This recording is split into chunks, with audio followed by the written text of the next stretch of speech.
Hi, my name is Steen Zeman, and I'm going to teach you guys how to balance chemical equations. But first, I'm going to talk about the law of conservation of mass.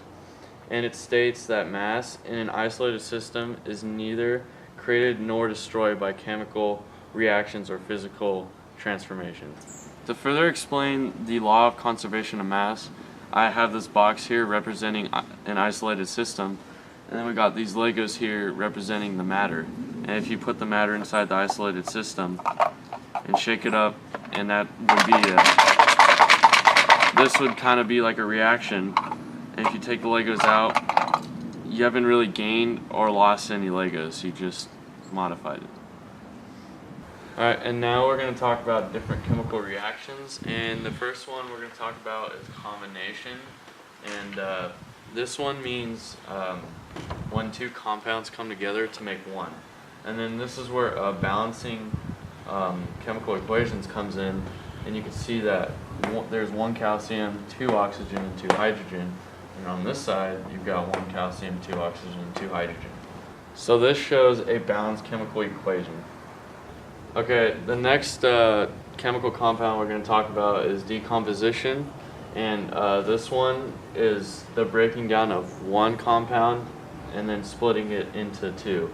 And this is pretty much the opposite of combination, because combination starts off with two and then ends up with one.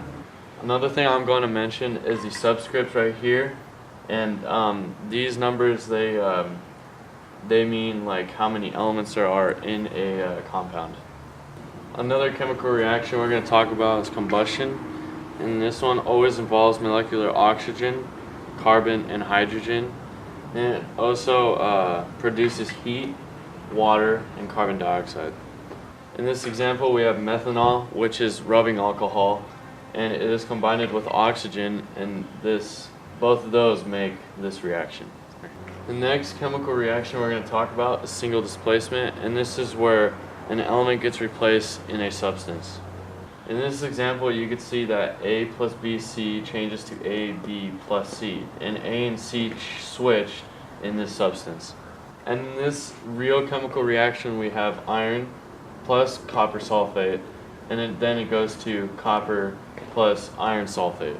And it's like right here where A is iron and then C is copper.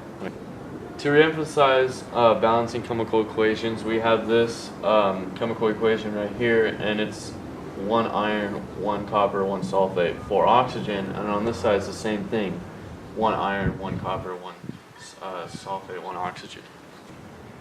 In another chemical reaction, we have double displacement, and this is where an element in each substance switches places. And we can see in this example right here, we have AB plus CD goes to CB plus AD. The D switched with the A, and then the B switched with the C.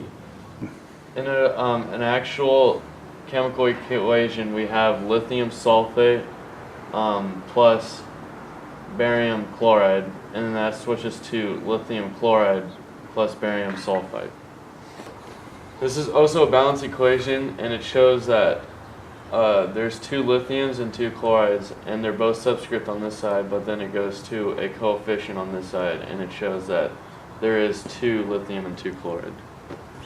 We have another chemical reaction, and it is oxidation and reduction. And just like the last example, we have two hydrogen and two fluoride, and those both are subscripts, and then it turns into a coefficient, and it shows that there's two hydrogen, two fluoride together, and that makes hydrofluoride. In this reaction, we have oxidation and reduction taking place, and then down here is the half reaction that is going on up here. In this half reaction, we have oxidation taking place, and this shows two electrons from hydrogen getting lost. This half reaction right here is showing reduction, and it shows that fluoride is gaining two electrons. In this final reaction, we have two hydrogen and two fluoride, which make two hydrofluoride. And the two hydrogen are positive because they lost two electrons up here, and then the two fluorides are negative because they gain 2 electrons here. This is a more complicated balance equation because it involves balancing electrons. This is the end, guys, and what I've taught you guys today is how to balance equations, teach you guys about coefficients and subscripts, and different kinds of chemical equations.